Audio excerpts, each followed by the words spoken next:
Welcome back to the channel. Sorry for the slight delay. I didn't pick up 3 of the vital paints for today. I just had to quickly nip down and get them. And today, you may have seen on the thumbnail, we're going to do something a little bit more fun, as it's the first one back after my failure to get home in time last week. And it is the free model from a recent Kickstarter for the British Household Cavalry. So the Kickstarter was done by, I want to get his name right, by David Vasquez Fernandez. Sorry for butchering the Spanish there. And the free model that you got with it was this chap here. And he's holding his horse like so. You can see I've put them on separate bases. This is just for painting. And he's actually feeding his horse an apple. So I'm quite looking forward to getting that painted. I've started undercoating the horse. As you can see, I've undercoated the rider already. So where are we? Here we are. My paint water's looking particularly grim today, but that's mostly because the water had dried in it. It had evaporated, which left a layer of paint at the bottom. And as soon as I put water back in, all the flecks of paint have bubbled up to the surface. So it looks a bit grim, I'm not going to lie.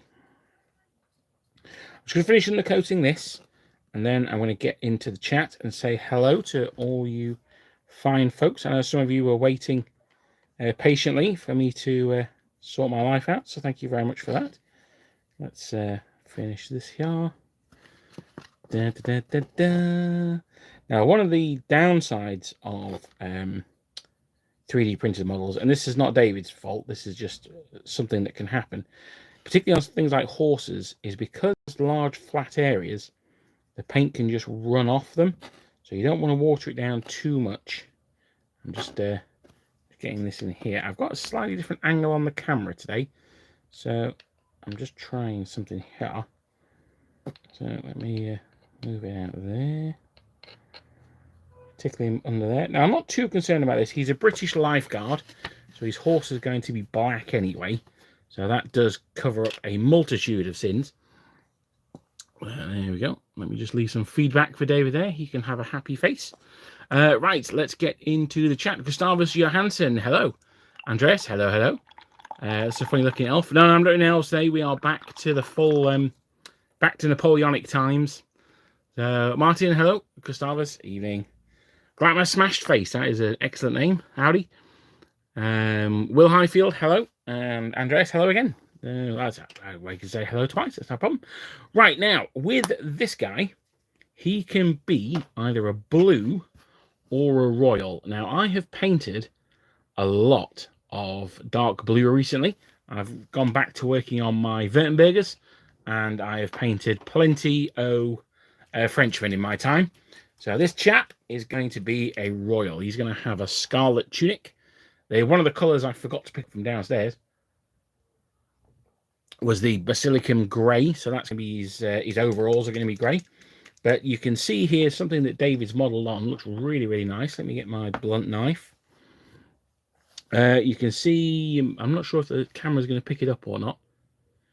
Just here, there's a line that looks like a mould line that goes down the inside of his leg. It's not a mould line. It's where the reinforcement on his overalls is. So I'm going to do that leather, but I'm going to do the outside grey. So what's everyone working on today? How's everyone's summer been? Any projects coming up for the autumn season? What are people looking forward to come winter time when the evenings draw in?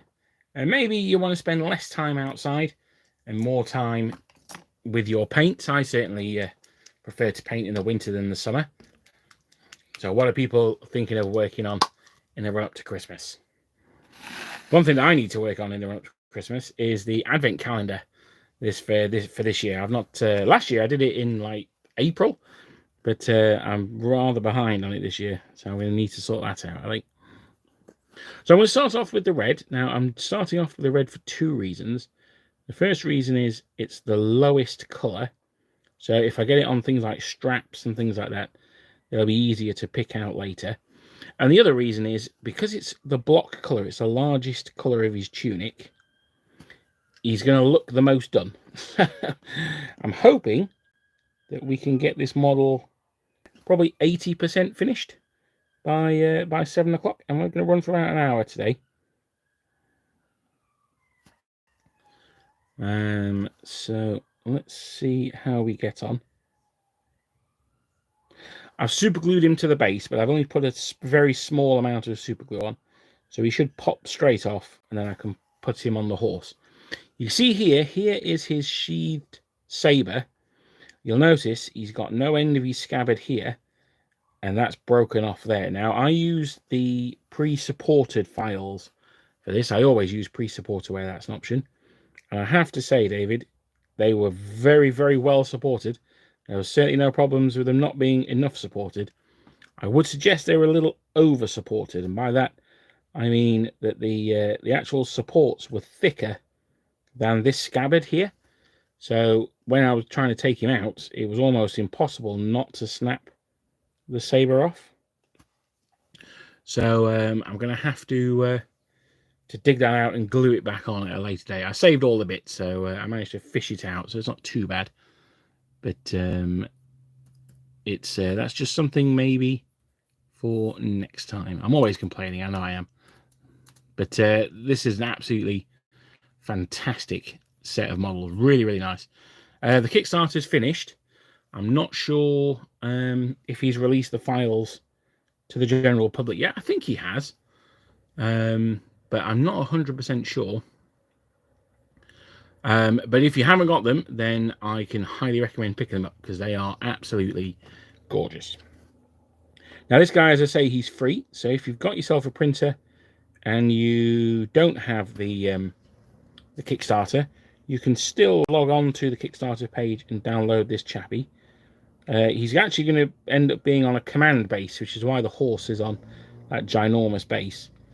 That's where he's going to end up with. Now, I'm not entirely sure what command base he's going to be on.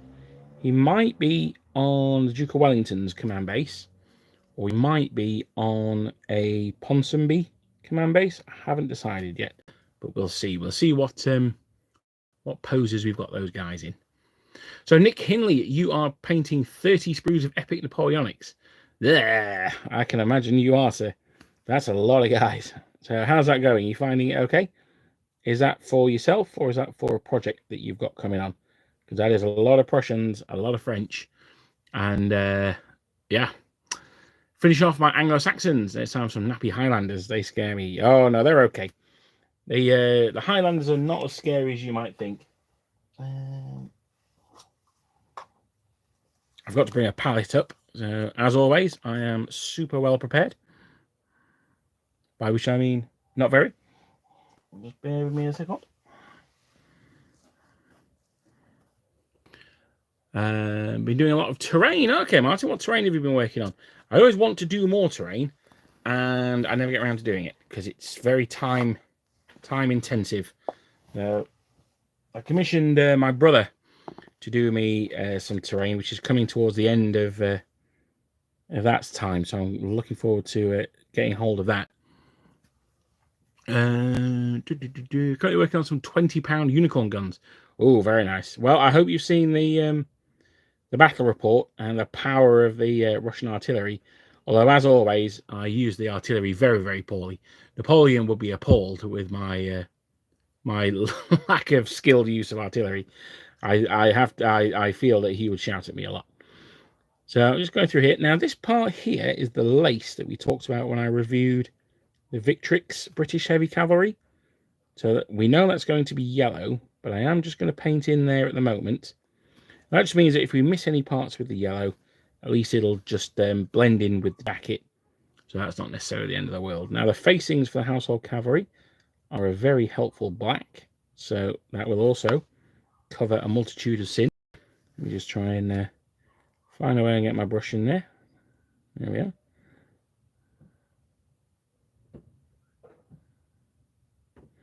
The red I am using is the Games Workshop Blood Angels Red Contrast. It's an absolutely gorgeous colour, really, really nice. It's quite vibrant. They do a darker one, which I believe is Flesh Tearer's Red. That's more of a crimson, but this is quite a nice scarlet. And as we're doing the Brits, I think scarlet is the way to go. Now I've got a little bit on his cross strap there. That's not necessarily the end of the world because we're going to go over that with the white anyway. Get this up there. I'm going to try. I mean, try and be neat if you can. There's no advantage to being messy, but don't worry too much if it's not as neat as you might want. Now I've just washed my brush out, and in doing that, I've noticed it's a bit raggedy around his collar. So let's crash that out. There we are. Still miraculously holding off buying a medieval Welsh army. So, well, I've told you before, Dan. Let's. I know you're a medieval man.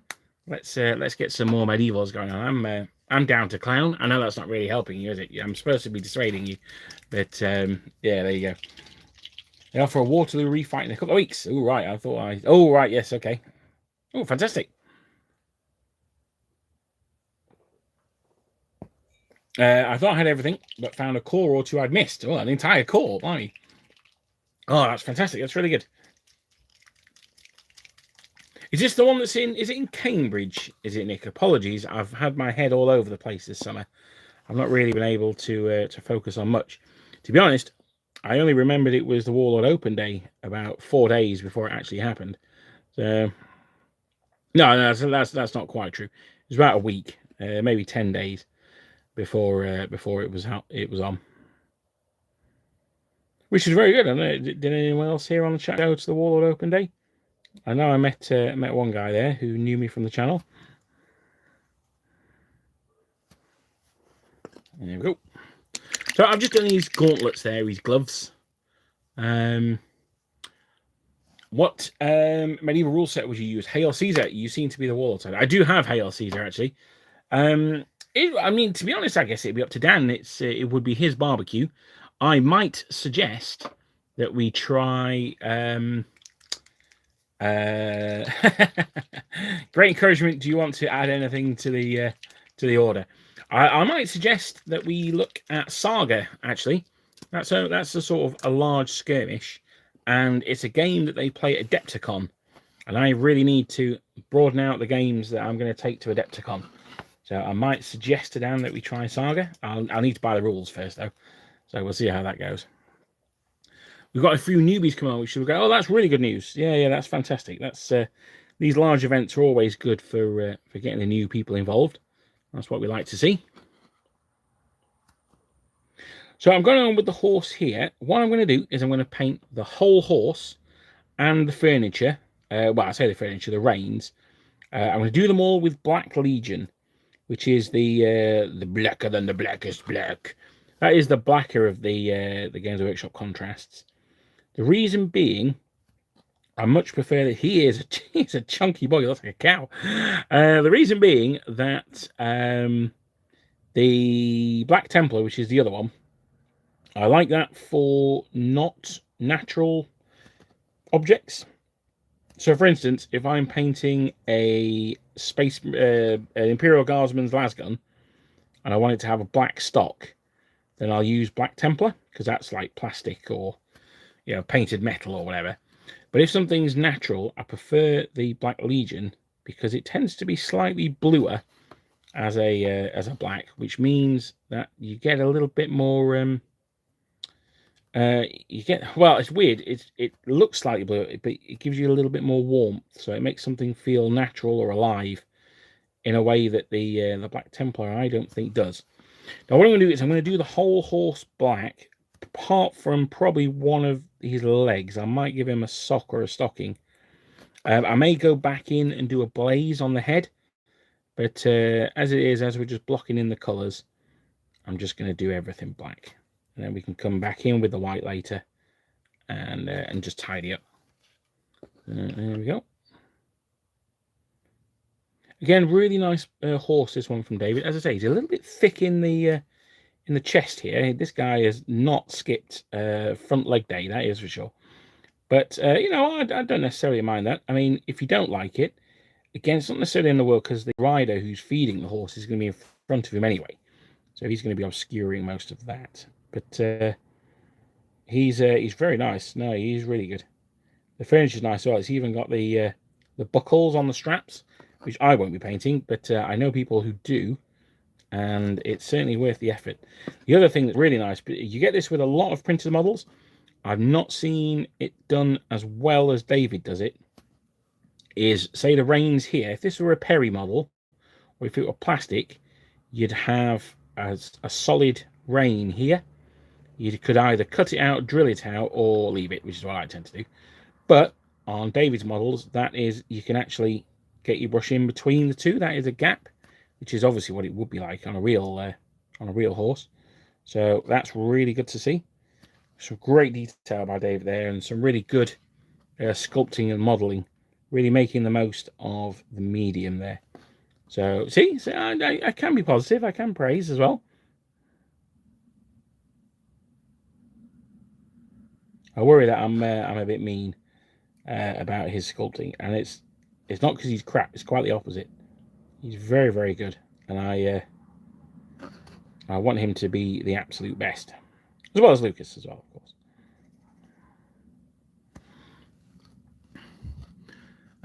What medieval?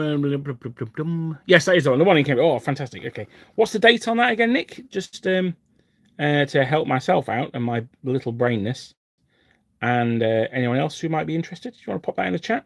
Anyone who's interested in going along to see Epic Waterloo? I certainly would fancy it myself. I'm not sure I'm going to be able to get to it though. I know we've had this conversation before, haven't we?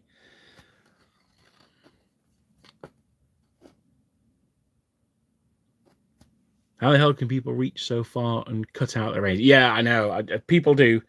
They have more patience than I, that is for certain. I don't even know how you do it. I think you must have to drill into it first, then bore it out with your knife, and then tidy up from there. You can't cut it out, surely. Or take a saw to it, maybe? I don't know. I'm just doing under the back here. I'll be honest, when it's a model like this, the size of the base and the camera is making it quite difficult to do. This is taking me like 3 times as long as it normally would. Let's have a look. I know that's in shade there. I've got to get these guys finished. I'm just looking over at my printer, and I can see my next project hanging from it, and I'm super excited to get on with that. But I need to be what's the word? Conscientious. That's the word. That's not really the word I'll do. I need to get these guys done first.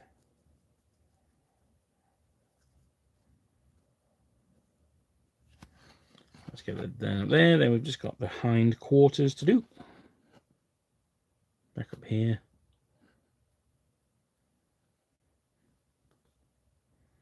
I was really hoping to get more before I came on camera, more done.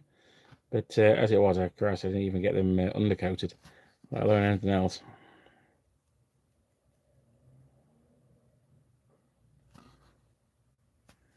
Let's just do a bit in the back there. There we are. So that's looking good. Go back and touch up bits of mist. Is that the entire front of his leg I've missed there? Yep.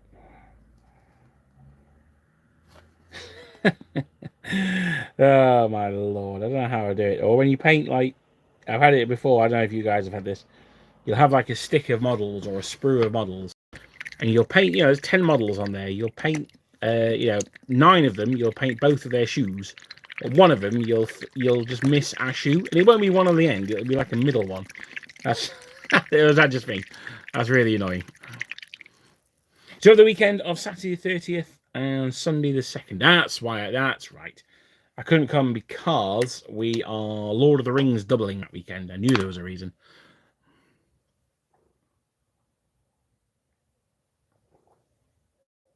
A tiny Dremel, yes, that could be the way to go. Yes, yeah, I guess it would be a Dremel. Gustavus has done 12 infantrymen today. My God, I see an end to the unpainted Napoleonics. Oh, right, okay. Yeah, no, that's That's dangerous, man. I mean, General Andy, he finished his painting, and I mean, I don't want to make light of it, but yeah, he painted all of his figures. Yeah, so there you go. I'm going to leave it there. Yeah, it is a Lord of the Rings weekend down. Yeah, I knew there was a reason we couldn't go, but which is a real shame. I think, to be honest, on balance, I would probably rather go to the Waterloo game. You never know. We might have to talk to Richie and see if there's a chance he'll put on a Quatre Bras game for us. I don't know what the chances of that will be, but we might have to ask him.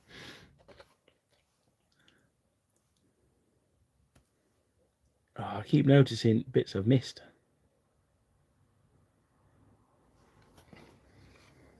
You don't know if you should laugh or reprimand me. Well, what for? What have I done? God, you sound like my boss.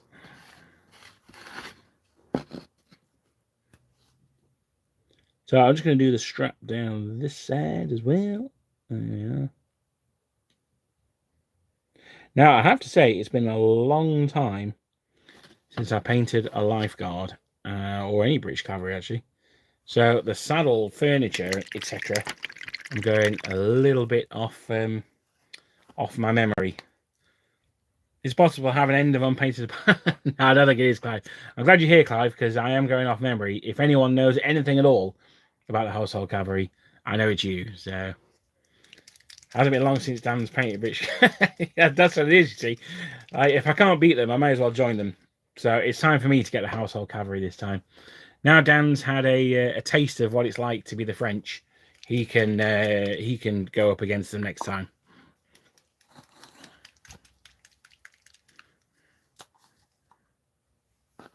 No, there was. I've not really commented on much of the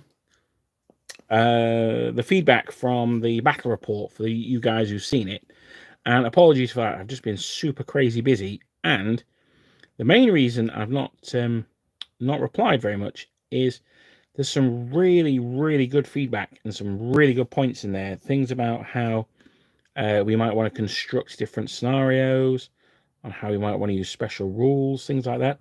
So I want to sit down properly and I want to give them all the attention they deserve. But if you have left a message, thank you very much. It helps feed the algorithm gods. But it's not that I'm ignoring you. It's that I've not really had a chance to give you the full attention that you deserve. Now, as I say, I'm going to leave the insides of the trousers here. Well, they're overalls, actually. I'm going to leave them ungrey for now. We'll leave them white because I'm going to use the leather on them. If you remember Sharp's trousers, they're basically the same as that with the reinforced leather on the thighs, on the inside of the thighs. But he wears chasseur trousers, so his are green, whereas these are obviously going to be grey, being the British. There we go. Let's go there. If you paint all your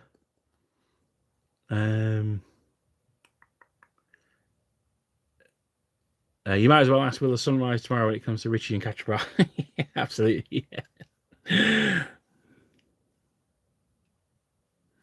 I'm surprised he hasn't done it with his ancients yet. It's sort of, let's play this whatever Latin for 4 arms is. I've got no idea. I never did Latin in school. I didn't go to a posh school.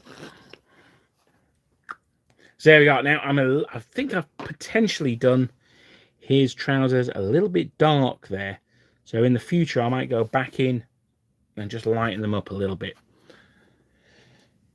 I heard if you die by that logic, I'll live forever. Absolutely. See, that's the rumor. That's what I've heard as well.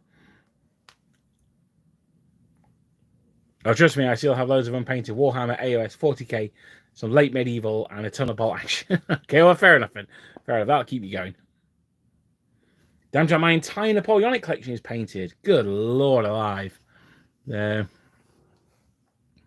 Google British Lifeguard reenactment, and I'm on the far right of the first picture that pops up. That is. I mean, joking aside, that is some achievement.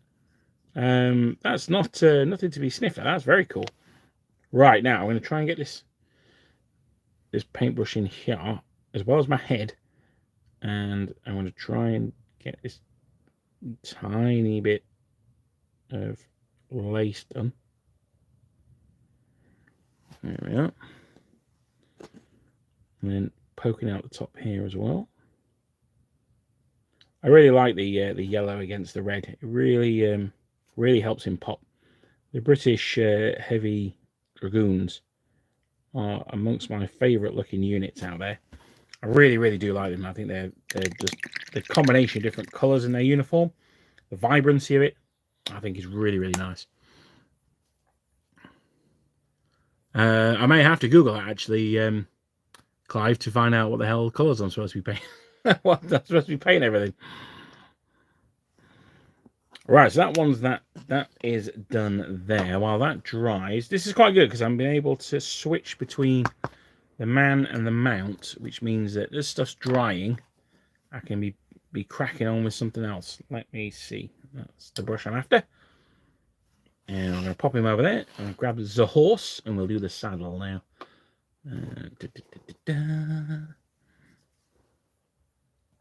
Get back on here. Tim and Dan on their weekly issue of Annoying Club Owner by Staying Past Bedtime. Oh, you know what? He's still annoyed with us. He's still sort of like, you know, when you go, oh, you're right, mate. He's like, he'll come around though. He'll come around. We bought him a pint the next week. So.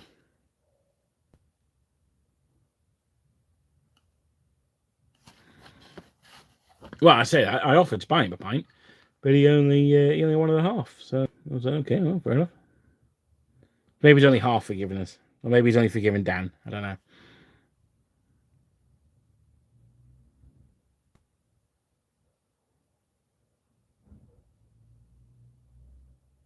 Just getting on with the leather there, and when I've done the saddle, I'll then look at doing the inside of his trousers as well.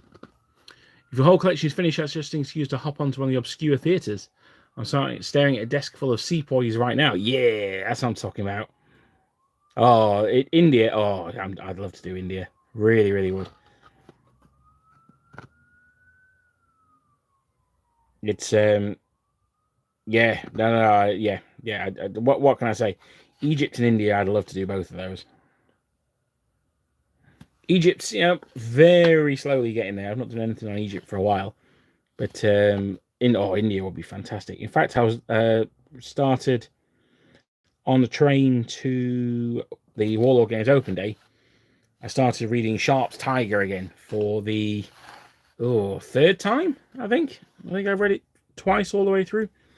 Yeah, I mean, I'm just on. You know, it's in about an hour and 20 minutes from here to Nottingham. And I think I'm about halfway through the book already. It's a great book. I absolutely love Sharpe's Tiger. I was looking to see if anyone did the Tipu Sultan's troops in the tiger uniforms, but I can't see anyone. But I didn't check Redoubt. Now I know they do a Wellington India range, so they're probably the first place I should have looked, really, aren't they? If you want to improve your chances by, oh yeah, absolutely. Don't even. Oh, the amount of models I've now got to paint is absolutely grotesque.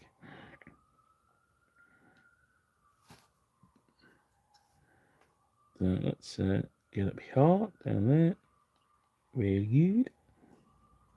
And he's also got cuffs on the bottom of his overalls as well. They should be leather. Now there should probably be a slightly lighter leather than this. They should probably be more of like a buff. But you know what? I'm going to do mine dark leather like that. So there we are. Sorted. Happy with that. So that's let me just let me see where I can shade him a little bit.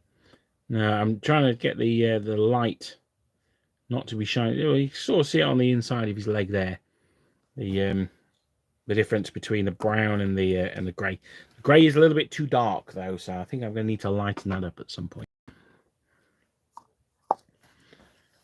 So I am going to. What am I going to do now? I think now we will go with. I'll tell you what I'll do is I will go for some Wraithbone. That's the other base that Games Workshop do. It's a slightly yellower, and I'm going to re-undercoat his head. To be honest, there's no sort of... Sometimes I try and think of a technique I've not done before on camera, or some advice that I've found when painting with, particularly, say, the contrasts or something like that. This is one I've talked about a lot before. If you're doing flesh, you can't use a white undercoat because they look really washed out and undead. So I know I keep banging on with that one. But here we are. It's just a quick re-undercoat of his head. I've done his whole head. I've done his hair as well. What I'm going to do is I'm going to paint these flesh, and then I'm going to paint the hair to match up to the flesh. Sharp Tiger is great. I listened to the audiobook as my first Sharp book. Well, to be honest, it's the best place to start. I started with Sharp's Eagle, which was the first one he wrote, I think. I'm fairly sure it was. But then the second one I bought was Sharp's Tiger, and then Triumph, and then Triumph, then Fortress, I think it goes, isn't it?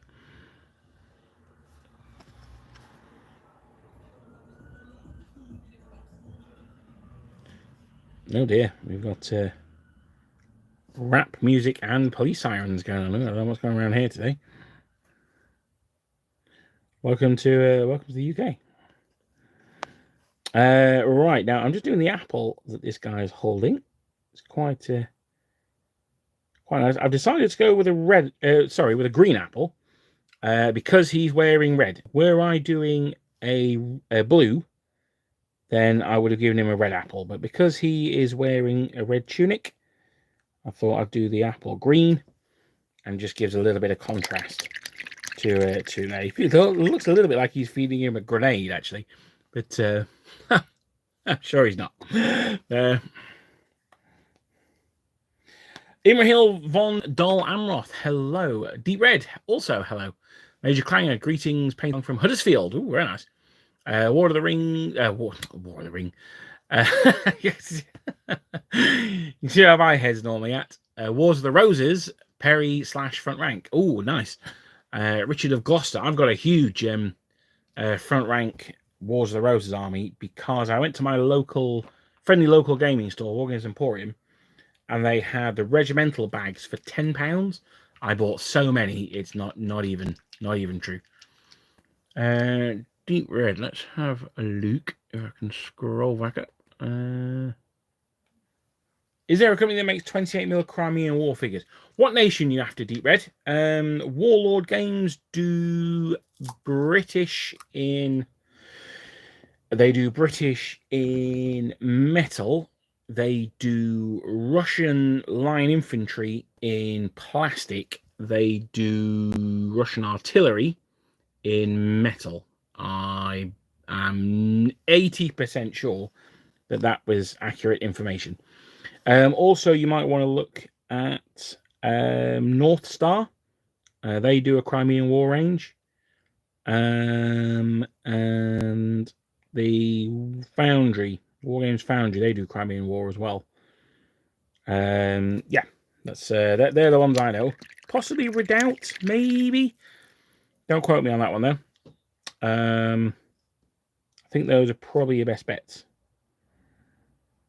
I don't know if the Perry's British Intervention Force stuff would work, because I don't know much about the uniforms of that era, I'm afraid. But it might be worth having a look at those as well. See if there's anything in there you can use. Maybe something like the Naval Brigade or something like that might be usable. But I don't know with that one. The Crimean War Russians plastic ones are actually quite nice. Their helmets are really nicely done. I think they're among the best Warlord minis. They've got quite a nice variety of like the coats as well. Some of the coats go full length. Some of them are pinned back. Some of them have just got one leg pinned back. So yeah, they're actually quite nice. I got a couple of. I got a frame from Wargames Illustrated, and General Andy gave me a frame from his Wargames Illustrated as well. So that's a magazine we get here in the UK, which has a lot of the Warlord Games sprues on there. When Black Seas first came out, I bought 3 copies of the magazine, I think. 2 with third raters, and 1 with a sprue of sixth raters on. So that's where the backbone of my fleet came from.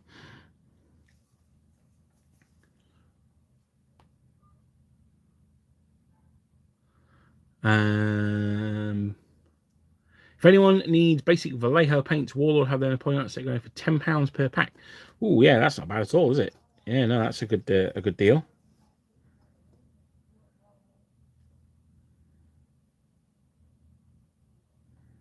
So I'm just going in with the white here. I'm trying to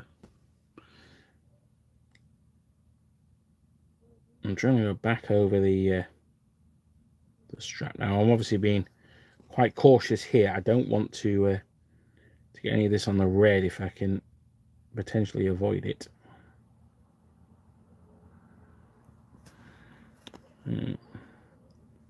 Now for white, I use Vallejo. This is just Vallejo Blanco, which is 70951. Games Workshop white is absolute garbage.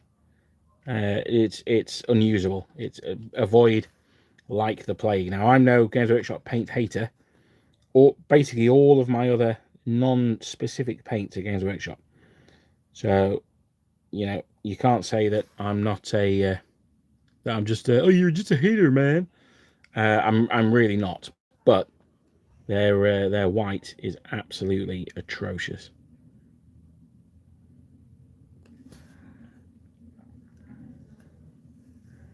The other ones I go to Vallejo for, as I say, they tend to be specific colours. So Japanese infantry uniform, that's a Vallejo paint that I use for that. And olive drab, I spent absolutely ages trying to find an olive drab I'm happy with, and I'm not really happy with the Vallejo one, but it's the closest that I can get consistently. So that's why I went for that one. Interesting, their Japanese uniform is wrong anyway, but at least it's consistently wrong. It's far too yellow.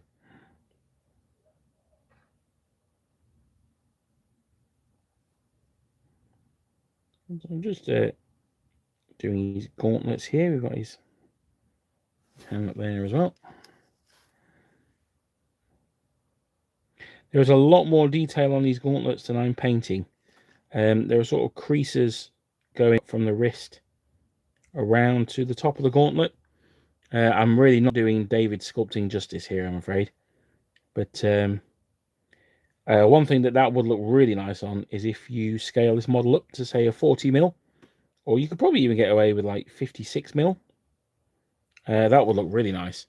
But at this scale, with this brush in particular, I'm just getting the basic colours down, and I'm gonna try and get some differentiation. But yes, as I say, I'm not really doing David's sculpting justice here. Now, holding the model this way, I can see I've missed a whole part of his jacket there. I thought that was his belt, but it's not. So I'm gonna quickly go back in and dive in with this red. Just actually here under his arm. And I'm doing it now because if I get any on the white, which I've got a little bit on, I can go back in when that's dry. I can go back in with the white and touch that. Great War Miniatures. That's who I'm thinking of when I say North Star. It's Great War. They're sold by North Star. So yeah, thank you for that, Count the 7. Yes, it's Great War Miniatures. I really like Great War Miniatures. I've got a 1914 British Army. I keep looking at a 1914 German Army. I just never have the spare funds for it. But 1914's become a little bit of a secret love of mine, actually.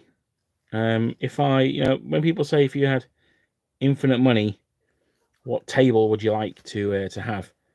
Actually, the Marne would be very high on my on my dream table list. Don't get me wrong, there'd be a fair few Napoleonic battlefields above it, but the Marne would be a very cool one. If I had infinite money and I didn't, it didn't matter that I could only really use them for that one battle, then I would love to have an Elau board with the snow. I mean, I guess you could probably use it for what's his name, Alexander Nevsky as well, I guess, if you squinted a little bit. So I'm putting extra on his fingers. So on this hand here, he's open. I've gone for a little bit more of an impressionistic effect with the white. Now I'm doing it a little bit more close to the apple here. That's because I want the white of the gauntlets to frame the green of the apple, and just again, just draw your attention to that little splash of colour that's going to be in the vignette. It's the only green that we're going to have on the model, apart from we have green on the base, I suppose. So that's him getting there. He's not completely done, but he's looking all right. I've got one more strap to do here. It's his belt, so let's get that done. Again, the weird thing about this model is he's actually, the front is where all the business is, but he's actually really going to be facing his horse, so it's his back that we're going to need to spend more time on.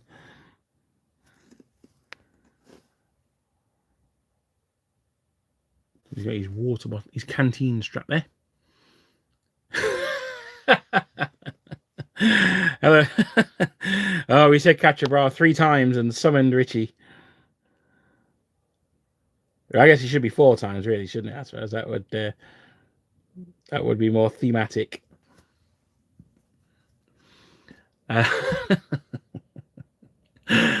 Games Workshop haven't been able to produce a good white during the 21 years I've painted miniatures. No, they have not. Although Smelly Primer was the closest they got to true perfection. Speaking of of just general First World Germans, they used to do a paint called Charadon Granite, and it was without doubt the best paint I've ever had the fortune of using. And they stopped doing it, obviously, but it was that sort of German First World War uniform color. So it wasn't quite green, it wasn't quite grey, and it wasn't brown, but it was sort of all three and none of those three all at the same time. It was an absolutely fantastic colour. I did my Death Corps of Krieg vehicles with it, and now you can't get it anymore. The armour of my Death Corps has been sadly lacking. Now let me see what's going on here. What have I not done? I've not done something there. Okay, I'm just going to widen that strap out. So there we are. I think that's looking pretty tasty. Just that one that runs down to his saber.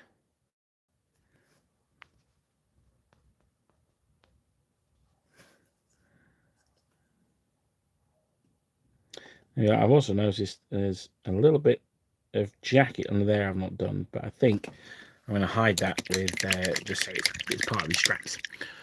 Count the 7, thanks for that too. Yes, yeah.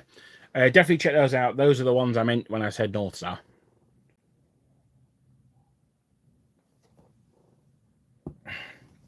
Do the 1850s to 1880 conflicts interest you? You know what they do, actually. In fact, Richie, who is in the chat, he is running a Zulu war game at the other Partisan, which is, I think, the 2nd weekend of October. So is it the 7th or 8th, something like that? So I'm going to jump in and give him a hand with that, I think. I hope. And yeah, I mean, they never used to. I've got a couple of American Civil War armies. But the mid sort of 19th century never really done a huge amount for me. But the Franco-Prussian war range from the Perrys I do very much like the Franco-Prussian War. Is something I've been reading quite a lot more about recently. So it's I mean, it's a huge topic, but it's something that I'm getting more interested in.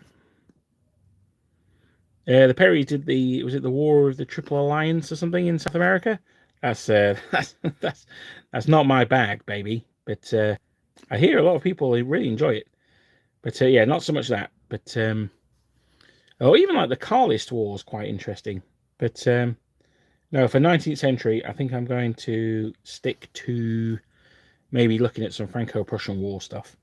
The thing that I've mentioned it before, I'd love to do would be like an event, maybe like a 2 or 3 day event, where mid 19th century armies would face off. So it'd be sort of like a tournament, but it wouldn't be competitive. So you'd have like maybe 3 games and 2 games or something like that, and then you would have the you could have American Civil War, Union, Confederacy, Franco-Prussian War, French or Prussians or Danes if you want to do Schleswig War. You could have Crimean War Russians or Crimean Ottomans if they've got rules yet. They haven't, but they said they're coming out, haven't they?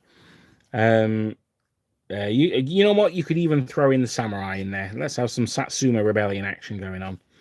So I think that would be a super cool period to have like a get together for.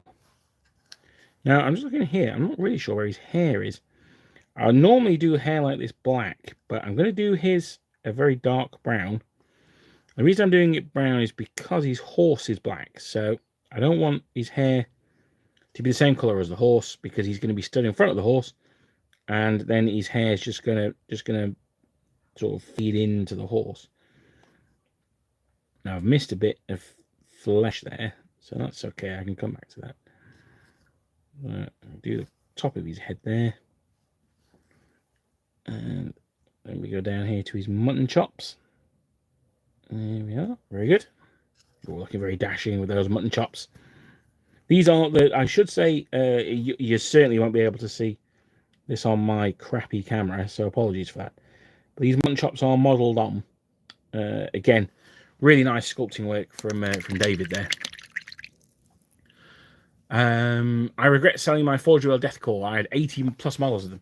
You know, for years I wanted a Death Corps army, and I broke up with my then girlfriend. Discovered that like when that happens, you actually have money. So I went, see, I've missed that part of the saddle. See, I say there's just a random part that you miss. And then realized that I had some money, so I went and bought one. And then I discovered China, not the country, but the fact that they do recasts. So I sold my Death Corps of Krieg army. This is going back quite a few years. I think I got about 400 quid for it. And then I bought the Death Corps. I used that £400 to buy the Death Corps from China. And honestly, my Death Corps of Krieg army now is absolutely humongous. It's about 8,000 points. It's insane. I think I've got about 300 infantrymen. So President Winnie the Pooh for the win. Only when it comes to buying cheap models, not like torturing your citizens or anything. Right, so let's have a look before I get myself in any more trouble with the CCP. If you can find it, P3 paints Thornwood Green is super similar. Oh, okay, that is good to know. I shall write that down. I shall paint that down because I don't have a pen. No, I don't. So P3 Thornwood Green. Okay. I think the Colonial Wars are some of the least interesting wars out there. In my mind, it's a bunch of guys with guns shooting natives without guns. Not fun. I was talking about the European ones. Yes, I think that's a little unfair on the, for want of a better term, natives. Someone like the Zulus they were a martial race. And okay, if you say, right, we're going to fight Ulundi, and you have all the British artillery and all the gunboats and all that good stuff, then there's very little point in playing that game. I agree with you there. But you can certainly set up scenarios that were less one-sided.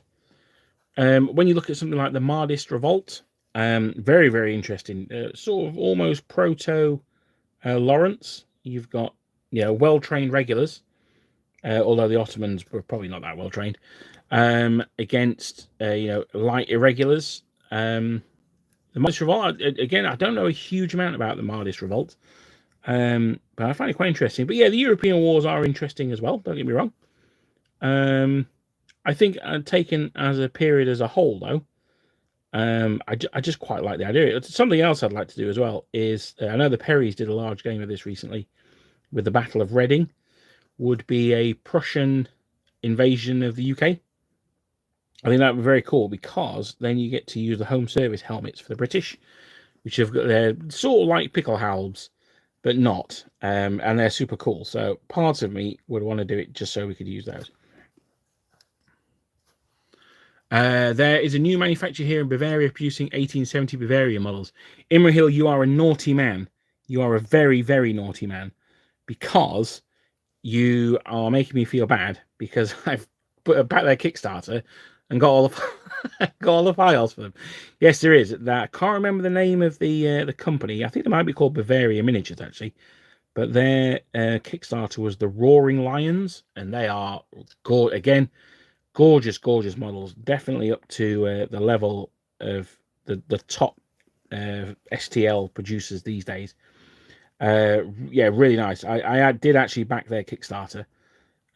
My thought was, the excuse to myself was, I don't necessarily want to get into the mid-19th century, but if I do via this Kickstarter, it's a relatively cheap way of getting an army. And the Bavarian army wasn't that big. I mean, it was, don't get me wrong, it wasn't small, but we're talking the start of the industrial warfare period. So you start getting French and Prussian armies that are getting rather large. So, but yes, no, those models are gorgeous. I don't know. You'll be able to tell me more than I know, Imrahil. I'm certain about this. Did the Bavarians have cavalry? The thing that I'm a little bit disappointed in that Kickstarter is there's no cavalry, artillery, or characters. But I'm strongly assuming that they're going to be coming in a second one. I can't imagine that you won't be doing those. So. Minus 100,000 social credits. John Cedar is coming after me now. Oh God, I'm not gonna. I won't see him either, will I? So, Nick Hinley, I'm hoping to say hello at the other partisan. I'm doing my Napoleonic themed giant risk participate. Oh, that'd be cool. One my topic. Let's see if we can get 10 minutes to come and see the Zulus, which sounds great. Well, I shall try and get 10 minutes to come and see your risk game as well. That'd be awesome. Let's have a look. I've gone with Eagles of Empires for Franco-Prussian War, more of a skirmish type game. Yeah, I saw their models. They do some weird but really nice vignettes. It's like, oh yeah, what I really need to just finish off my French army is a guy bayoneting a wounded Prussian in the back. Like, okay, but no, they do look very nice though. They are they do look very nice models. I feel that they're kind of dated. But I know you and I have different things we like in models, to be fair, Richie. But no, they do look very nice. And it'd be one thing that I think is going to be a real shame for them is they've been plugging away at Franco-Prussian for as long as I've been, like, really into wargaming as an adult. And I think they're just going to get overtaken by the Perrys and almost forgotten about. And I think that would be a real shame. But yes, no, they do some nice models. One of my favourite things with wargaming is having the most utterly ridiculous battles, like the British Army versus Samurai in 1830. You know what? Why not? I did do my so I was going to have a wargame with my dad, and I thought I had a lot more Confederates than I did for my American Civil War. So I was like, oh, well, let's do American Civil War. Turns out I didn't have anywhere near enough.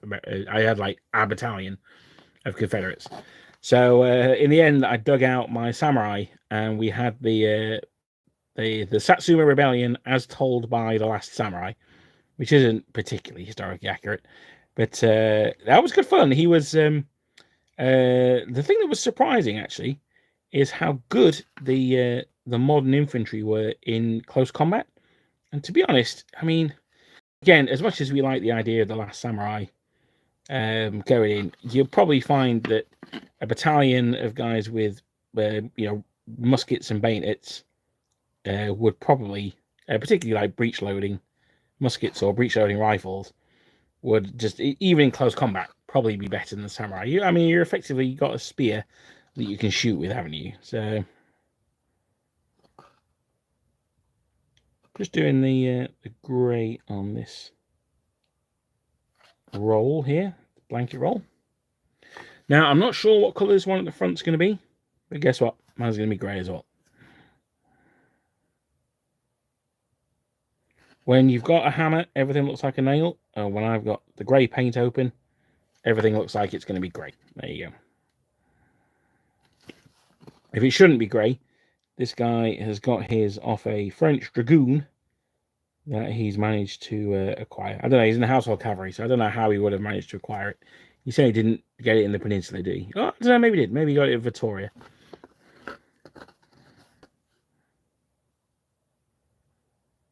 So there we go. I'm just leaving a little white stripe there. That's the tie that holds it on. Again, really nicely modelled on with the little buckle. That is, I think I've gone over the tie on that one there. There we goesies. Now the horse is a little dark. I don't necessarily mind that though, because I don't want the horse to draw the eye. I want it to be the cavalryman that's feeding the horse. Feed the pony. There's a reference for you there. I'm wanting him to be the figure that draws the eye, really. Now, the key thing I was hoping to get done today, I was kind of hoping to get him all done, but that realistically wasn't going to happen. So I want to get done. Did I bring it up with me?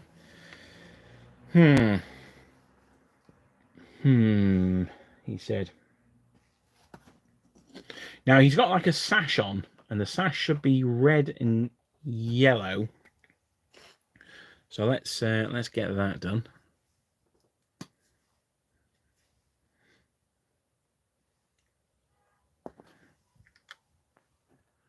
I think that in the middle of the 19th century, being an independent kingdom, Bavaria should have cavalry. I certainly would have thought so. I can't imagine why they wouldn't. As I say, I strongly suspect that we'll be seeing those in a part 2 Kickstarter, very similar to how Lucas did it. Which, if he does, I shall be back in that one as well.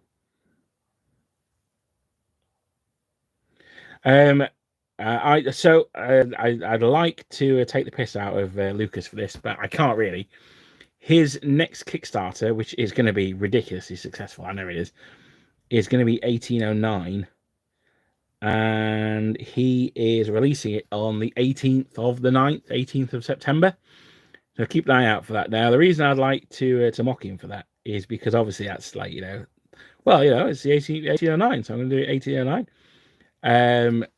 But some of you may have noticed, some of you may not, that my videos always go live at 6:15 on a Sunday, which is of course 18:15 on a 24-hour clock. So as much as I'd like to take the piss out of him, I do exactly the same thing. So I can't.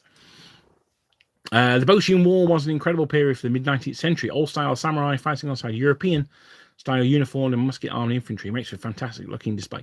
Absolutely. And the other thing as well that you get with the old samurai boards are the tables. The tables can look absolutely phenomenal. Just absolutely gorgeous. The main problem I've got with samurai is, do you base them in snow or during the spring cherry blossom? That is it's not should I collect samurai? It's should I do them in the snow or the cherry blossom? That is the correct question, I think. So I'm going to do this guy's ammunition pouch here. And I'm just going to have a quick look at my Google machine to see what colour his sabretache is. Oh, his sabretache is black as well. I wasn't sure if it was going to be black or red. So that's black as well. So that's good. You can get his sabretache done. I'll do under there. Now, I'm going to take this off camera, I'm afraid, guys. So sorry for that. The reason I'm going to do it is because I need to get in between the straps. I should have done this before the straps. And I need to get that quite close up so I can see what I'm doing.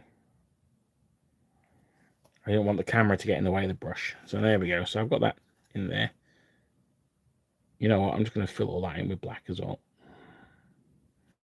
Very lazy, very naughty, but there you go. I've also printed a few of the dismounted lifeguards that he does. I've done those for two reasons. The vast majority of them are to go on command bases. I want to do a big Duke of Wellington command base, so I'm going to have them on there.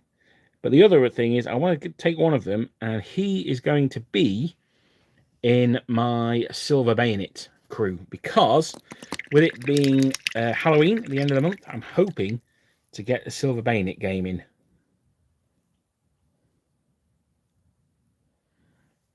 Let's have a look. How do you decide what size bases to use for nap stuff? Do you arbitrarily decide the rule of cool, or are you following some rule set?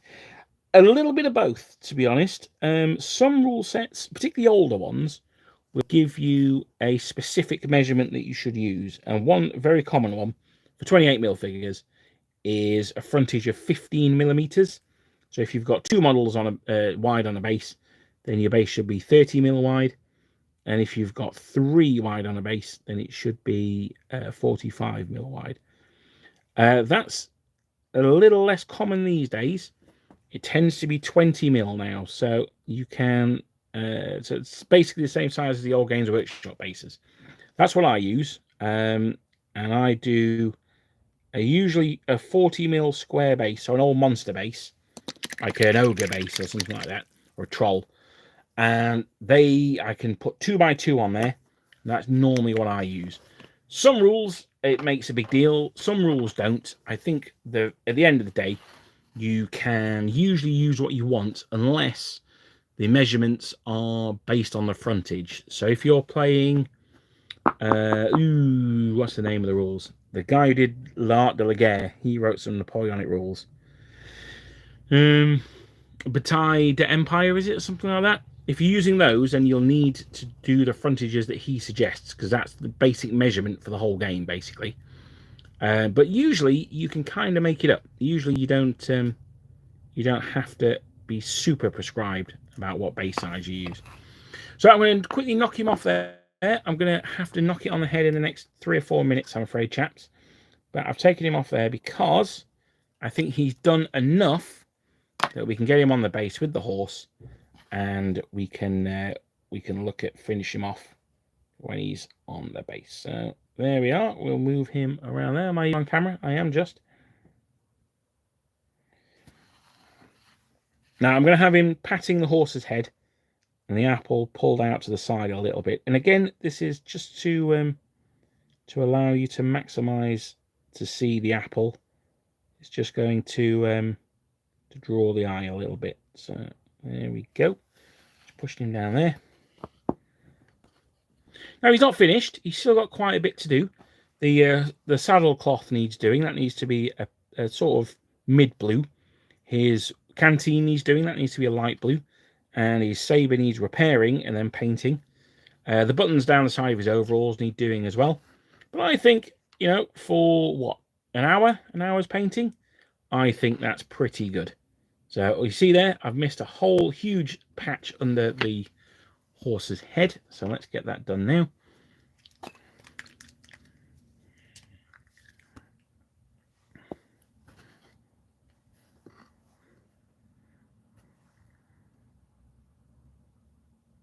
There we are. There we go. So that's tidied that up quite a bit. I've also not done in his chest there. I'm going to have to go back over this and have a proper look when I'm not on the stream. Obviously, it's quite difficult to sort of turn it around and have a look properly. I've got the camera in the way. But by and large, that is that done.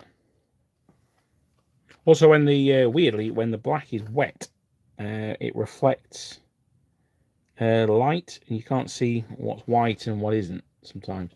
So there we go. That is today's session pretty much done. I'm quite happy with him. I think he's looking quite nice so far. The light is fading, unfortunately.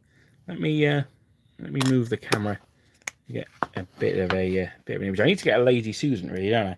So I can spin the models around on them. Let's have a look. And food. I can spin the food around on it. That would be better.